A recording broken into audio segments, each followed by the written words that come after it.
और आगे चर्चा करें।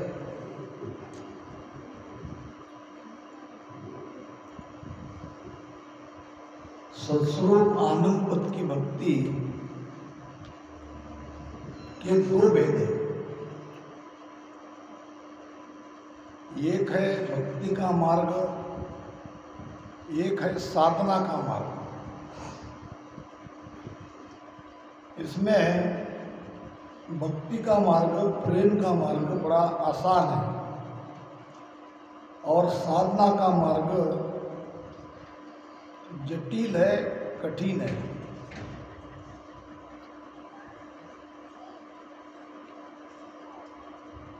जैसे कि हम गाते हैं, राम तारी दाय पड़े यू कीजे, भावे मोख मुगत में मेलो, भावे दोजक दीजे। एक भगत ही कह सकता है, मोबल कर्म न जावे प्रभु जी, मोबल कर्म न जावे। ऐसे हम देखते हैं वाणी में, तो भक्ति के माध्यम से भी परमात्मा को पाया जाता है। और दूसरा मार्ग है साधना का, सांसों सांस में राम राम सुमिरने का और कौलों को छेदन करके जाने का। तो इसमें सबसे बड़ा आसान भक्त बन के परमात्मा को पाने का है। राम राम करते रहना है। जब लग मुख में जिबिया चाले, तब लग हर हर केसु, भावे तार मार भावे खींचो, शरण आपकी रहसु। तो अभी थोड़ा साधना के बारे में चर्चा करके फिर से हम बीली ग्रंथ पे आएंगे। महाराज फरमाते हैं, तू तो निरगुण पद सुमिल रे, तू तो पार ब्रह्म सुमिल रे, ज्ञानी मन नर रे, भगत मुगत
निर्गुण के दो पद है।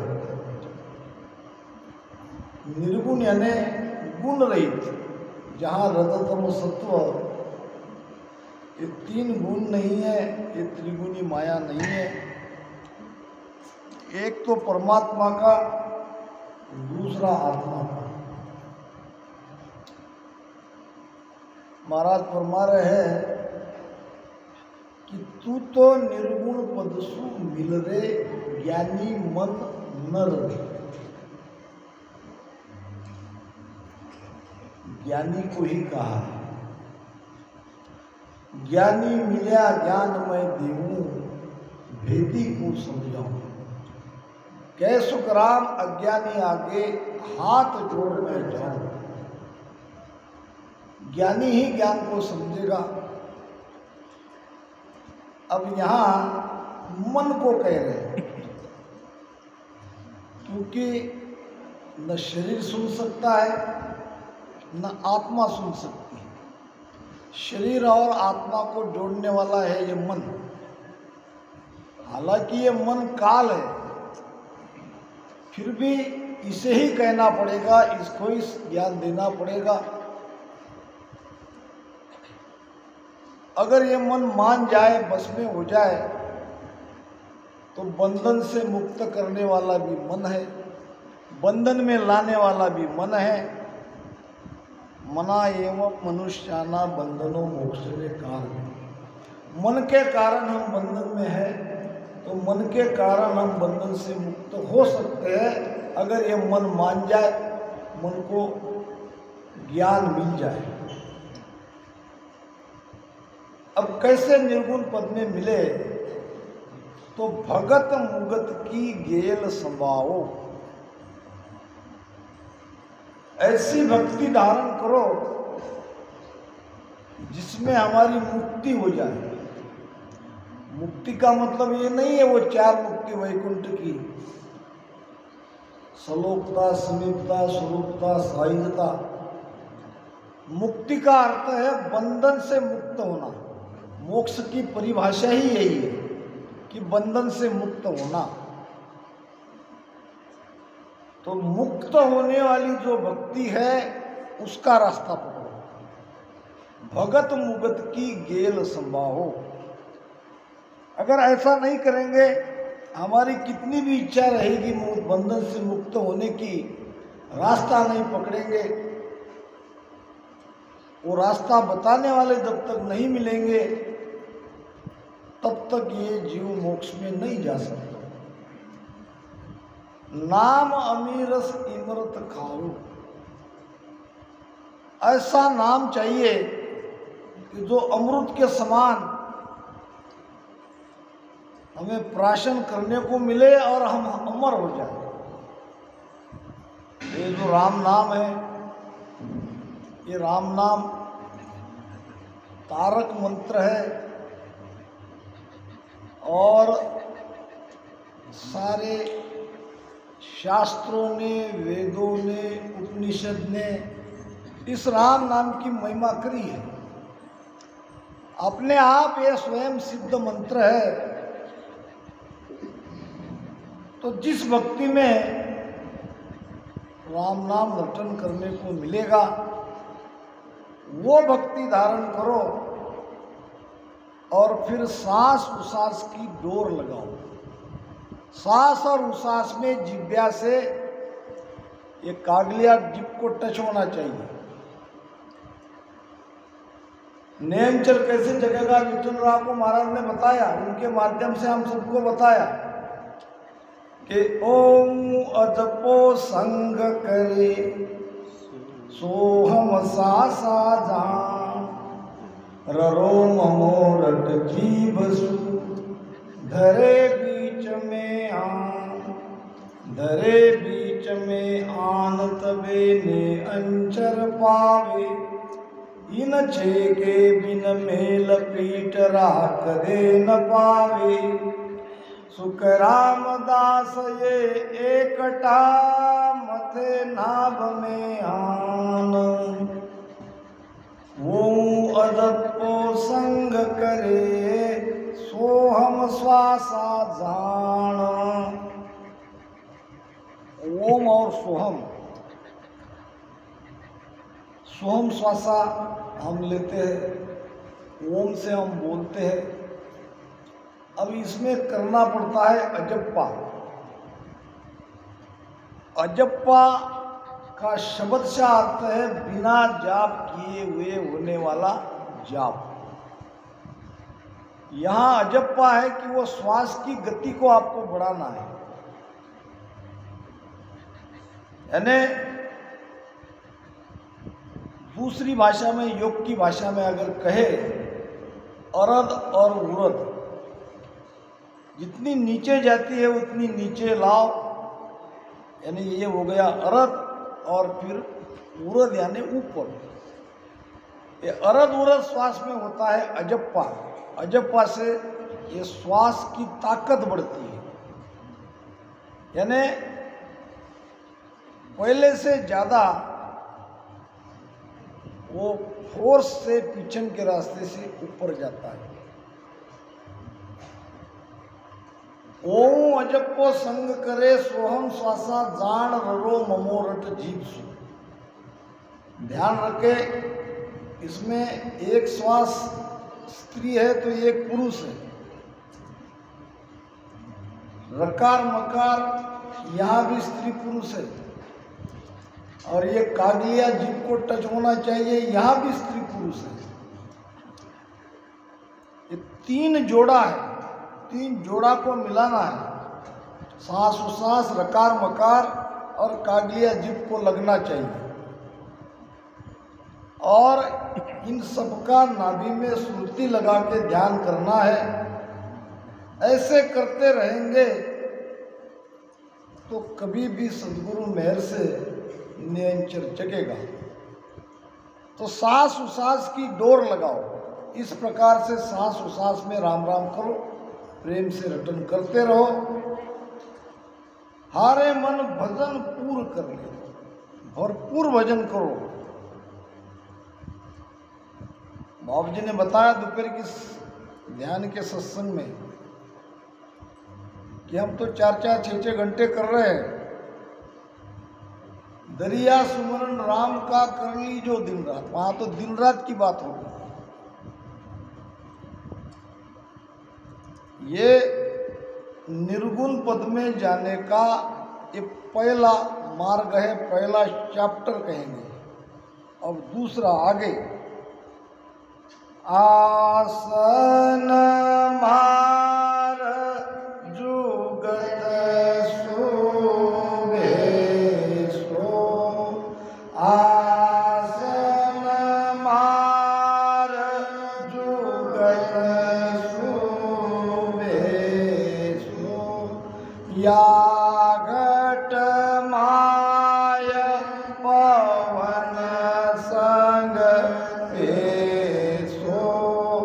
या घट माय पवन संग पेशो, सब तन खोज शब्द मुख केशो, सब तन खोज शब्द मुख केशो, हरे मन आत्म खोज रचिल रे, हरे मन आत्म खोज रचिल रे, ज्ञानी मन नर रे। आसन मार जुगतसु बेसु, आसन मार उकासो छाती, कई जगह आसन की बात आई है। गुरु महाराज ने कहा है कि साधो भाई सोजन भक्ति कमावे, मन के हाथ पवन की डोरी सूरत निरत घर लावे, आसन इडग अडोलन डोले मन मारे तन माई, नौ से नार जगावे सुती शहर रहो लिव लाई। आसन की बात हो रही है। अब वैसा तो ध्यान समाज में जाएंगे तो वहाँ तो सिद्धासन की बात आई है। सबको सिद्धासन लगाना आसान नहीं है। आसन मार जुगतसु बेसो, आधा खेल तो ये आसन पे है। अगर आसन स्थिर नहीं है, तन स्थिर नहीं है तो मन स्थिर नहीं हो सकता। मन स्थिर नहीं है तो सुरती स्थिर हो ही नहीं सकती। 3 घंटे तक एक आसन पे बैठ के भजन करना है तो ऐसा आसन रखो जिसमें शरीर ये रीढ़ की हड्डी किसी भी आसन में सीधी चाहिए। अगर रीढ़ सीधी नहीं है, कितना भी वजन करेंगे, कोई भी आसन लगाएंगे, ये चेतना ऊपर चढ़ ही नहीं सकती। तो ऐसे युक्ति से बैठो कि बड़े आराम से सांस उसास के द्वारा ये हमारी प्राण शक्ति, हमारी ऊर्जा, हमारी चेतना, हमारा जीव, हमारी आत्मा, हमारा प्राण बड़े आराम से ये रीढ़ की हड्डी से ऊपर चढ़ता रहे, पिंड से ब्रह्मांड में जाता रहे। ऐसी युक्ति से आसन लगाओ। अब या घटमाए पवन संग पेशु, काम तो श्वासा का ही है, सांस उसास में इसलिए कहा है। क्यों श्वास में नहीं हो सकता? महाराज कहते कि नहीं हो सकता। सांस सांस जे नर सिमरन कर है, तामे आबिद जागे, नाद बिंद बेड़ा चढ़ जावे, ध्यान गिगन में लागी। ब्रह्मांड में ध्यान लगता है, ध्वनि सुनाई देती है, मगर वो रास्ता शंखनाल का है, पूरब का है, वो हमारा रास्ता नहीं है। महाराज ने स्वामी के संवाद में कहा है कि पवन चाड़े कष्ट सु पूर्व खेचे श्वास। अगर राम राम करते करते अगर कोई श्वासा ऊपर खींच रहा है, पवन चाड़े कष्ट सु पूर्व खेचे श्वास, और ताका घर सुखराम कहे जमपुर सन्मुख वास। वो सीधा या काल के पास, यम के पास चला जाएगा। इसीलिए सांस उसास की डोर लगाने को कहा है। सुनो उसास संग लिव लागे, रटना अत्त उकाऊ, तो फिर नाद निरालो जागे, चढ़े पीठ दिस भाऊ। सांस उसास में जब हम भजन करते हैं, अब इसमें उसास है पुरुष, सांस है स्त्री, ये दोनों का मिलन होने से जब वो निश्वास में ना, अब सांस भी नहीं है, उसास भी है, जो पेट में अमऊ है उसको निश्वास कहते हैं। वो निश्वास में जब लीव लगती है तो हमारी रटना ज़्यादा तेजी से चलने लगती है। जब रटना तेजी से राम राम करने लगे तो ये निश्वास रीढ़ की हड्डी से ऊपर चढ़ेगा। और यही हमारा भेद है। या घटमाए पवन संग पेशो, सब तन खोज शब्द बुध केसो। यानी राम राम जिब्या से रटन करो और शरीर में ध्यान लगाओ। कहाँ शब्द है, कहाँ सुरती, वो आनंद आ रहा है। ये हुआ दूसरा। अब तीसरा महाराज ने कोई हरजस या कोई पद या वाणी की कोई भी शाख अपने आप में संपूर्ण है। किसी भी पद को आप उसका गुणार्थ समझ के धारण करोगे या साखी को धारण करोगे तो आपको कहीं भटकने की जरूरत नहीं है।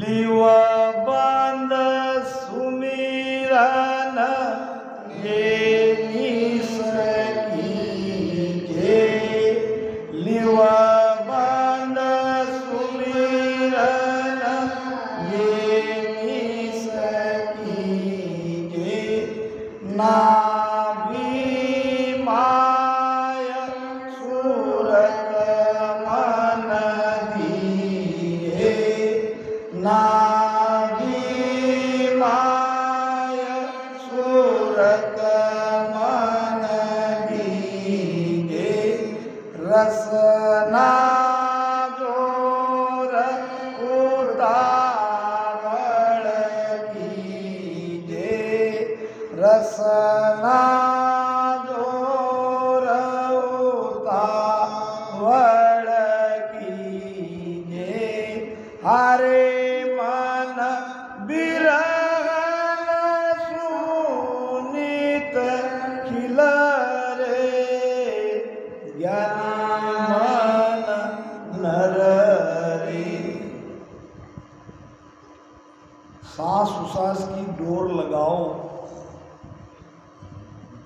उसमें रह गया कि आत्म खोजर छिल रही।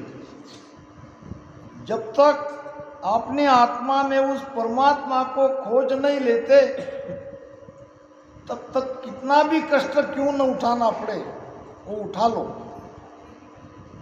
उसकी प्राप्ति किए बिना सुमिरन को छोड़ो ही मत। त्रिकुटी तक ही ध्यान करना पड़ता है, आगे तो अपने आप सुमिरन होने लगता है। ऐसे महाराज ने कहा है कि मुख सिमरन मत छाड़ जो 10वें द्वार लग जोए, वोट कंठ सुखराम कहे गड़चड़िया बंद होए। ये तो जो देखा देख छोड़ देते हैं भजन, उसके लिए कहा है। नहीं तो त्रिकुटी में रसना थक जाएगी। रसना था कि त्रिकुटी। महाराज ने बैरागी के संवाद में कहा है कि रसना सेवथ की जब मन की, जीव भजन सुलागे, के सुख राम पारक की, ध्यान सुख मणा जागे। रसना थकती है तो भजन बंद नहीं होता, तब तो वास्तव में ये जीवात्मा भजन करती है। सूक्ष्म शरीर का भजन शुरू होता है, स्थूल शरीर का भजन बंद हो जाए, सूक्ष्म शरीर सुक्मणा के माध्यम से दोनों ईड़ा पिंगड़ा एक होके भजन होने लगता है, और तब तक हमको तकलीफ उठानी पड़ती है। अब जो भाई बहन का भजन कर रहे हैं सालों से, विरह नहीं आ रहा है, तो उसके लिए महाराज कह रहे हैं कि ल्यूबंद सिमरन ए निस कीजे। भजन करते करते आपको कुछ मिले न मिले, आनंद आए ना आए, कई शब्द की अनुभूति होए न होए, भजन को छोड़ो मत। भजन करते रहो, भजन में ल्यू लगाते रहो। ल्यू कहते हैं एक धुन को, एक नाद को। जैसे कि हम देखते हैं छोटे बच्चे खेलने में अपनी ल्यू लगाते हैं, इस प्रकार से ये राम राम सुमिरन में आप ल्यू लगा के भजन करते रहो। कैसे करो कि सांस उसास में नाभि में ध्यान लगाओ। ध्यान करने का जो एरिया है वो सामने ही है, कंठ, हृदय, नाभि, ये तीन ही स्थान पे आप ध्यान लगा सकते हो। जिसने ज्यादा कंठ पे ध्यान लगाया उसको विरह ज्यादा आएगा। तीन स्थान में उसने कंठ पे ज्यादा ध्यान किया हुआ। जिसने हृदय स्थान पे ज्यादा ध्यान किया उसके अंदर बहुत प्रेम आएगा, और जिसने नाभि में ज्यादा ध्यान किया वो नाद अनाद की ध्वनि सुनेगा। ये तीन ही स्थान सामने के ध्यान करने के हैं। बाकी तो चेतना एक एक कमलों को एक गाठी में से ऊपर निकलती है, यहाँ ध्यान कर नहीं सकते। सामने जो ध्यान करते हैं उसका ही ये परिणाम है। तो ल्यूबंद सिमरन एनिस कीजे, नाभि माय सूरत मन दीजिए। मन को श्वासा में लगाना बहुत जरूरी है। अगर मन को श्वासा में लगा के नहीं रखेंगे तो वो भजन से हट जाएगा। वो भजन से हट जाएगा तो सुरती को ले जाएगा, आपको भजन करने नहीं देगा। मन को श्वासा में लगाना है, मन को कुछ न कुछ काम लगाना है। काम में लगेगा तो वो नहीं भागेगा। वैसे भी उसकी आदत है, काम क्रोध लोभ मन लालच पल पल आन सतावे, जे मैं भजन भगवत को थापू तो दूना होए आवे। माधो जी भगति कोण विद दारू, वो जुग सेंग फिरे मन आड़ो, किड़किड़ को मैं मारू। ये मन तो आड़ा आता ही है, तो इसको रोकने का सबसे बढ़िया तरीका है श्वास में उसको लगाना। अब लगाना यानी क्या लगाना, क्या कैसे लगाओगे मन को श्वासा में? देखते रहना कितनी गहरी श्वासा जाती है, कहाँ तक आती है, मन से उसको देखते रहना। यही श्वासा में मन को लगाना है। तो भजन में लीव लगा के भजन करते रहो, चाहे आनंद आवे ना आए। नाभि में मन और सुरती को लगाओ। सबत नाभि माय सूरत मन दीजे, रसना जोर उतावल कीजिए। यहाँ जो भजन हो रहा है सबकी रसना बड़ी तेजी से राम राम राम राम राम राम करती है। इसको कहते हैं उतावल। अब ये सांस उसास की चिंता मत करो, इतनी तेजी से रसना चलाओगे तो सांस उसास में वो बैठेगा ही कि थक जाएंगे तो अपने आप ये श्वास हम ले लेते हैं और श्वास छूट जाता है। आप तेजी से रसना को चलाते रहो, इसको कहते हैं उतावल। कितना लूँ कितना नहीं लूँ, ऐसा राम राम के प्रति इतना प्रेम चाहिए। जब ऐसे भजन करते रहेंगे तो फिर विरह जगेगी, ऐसे विरह नहीं आती है। अब वो पहले जन्म का भक्ति का ये राम राम किया हुआ कोई रामसनी है, उसकी बात अलग है। ये नए इसी जन्म में जिसने भक्ति धारण की है उसको इतने जल्दी विरह नहीं आता है। तो ऐसा करते रहेगा तो एक न एक दिन उसे विरह जरूर आएगा। और एक बार विरह आना शुरू हो गया तो फिर भजन पे विश्वास भी आ जाएगा और विश्वास के साथ उसका भजन आगे बढ़ेगा। आगे महाराज फरमाते हैं, बंकनाल होय ऊंचा जाओ, बंकनाल होय ऊंचा जाओ, त्रिकुटी माय अनाहद बाओ, त्रिकुटी माय अनाहद बाओ, सुखमण गंग निशोधिन नाओ, सुखमण गंग निशोधिन नाओ, हरे मन दसवे द्वार में पिलरे, ज्ञानी मन नर रे। बंकनाल, बंकनाल को ही सुषुम्ना कहते हैं। सुषुम्ना के रास्ते से ऊपर चढ़ो, श्रुति शब्द के साथ चेतना ये प्राण को चढ़ाना है। ध्यान रहे, 9 द्वार में जिनका प्राण निकलेगा वो 3 लोक में वापस आएगा। प्राण कैसे किस द्वार से क्यों निकलता है? मृत्यु के समय जहाँ चेतना है, अगर मान लो आँख पे चेतना है, प्राण शक्ति आँख पे, तो आँख से प्राण निकलेगा। मुख में है, कोई खाने की इच्छा है, उस समय प्राण निकल गया, मुख से निकलेगा। काम केंद्र पे चेतना है, टट्टी पेशाब की जगह से प्राण निकलेगा। तो हमको जीते जी 9 द्वार से हमारा प्राण ना निकले, इसलिए तो ये 10वें द्वार में हमको जाना है। तो ये बंकनाल से ही जा सकते हैं, सुषुम्ना से ही जा सकते हैं। ईड़ा पिंगला सुषुम्ना ब्रह्म मिलन को ध्यान। बंकनाल होए ऊंचा जाओ, त्रिकुटी माय अनाद भाओ। जब त्रिकुटी में ध्यान आएगा तो नाद के बाद अनंत की ध्वनि 10 प्रकार के अनंत सुनाई देंगे। बड़ी गहराई से वहाँ ध्यान रखना पड़ेगा। कई तरह के बाजे निर्गुण बोध ग्रंथ में बात आई है। डफ है, घुंघरू है और भ्रमर है। ये भ्रमर की तो आती है। तो ऐसे अनहद के अलग अलग प्रकार के नाम सुनाई देंगे।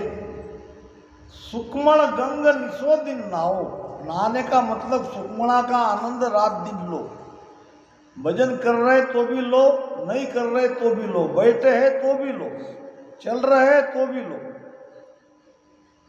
वो अखंड ध्यान सुक्मणा से ही होता है। ये जिव्या का अखंड भजन हो नहीं सकता। फिर आगे 10वें द्वार में ये श्रुति शब्द के साथ जाएगी के सुख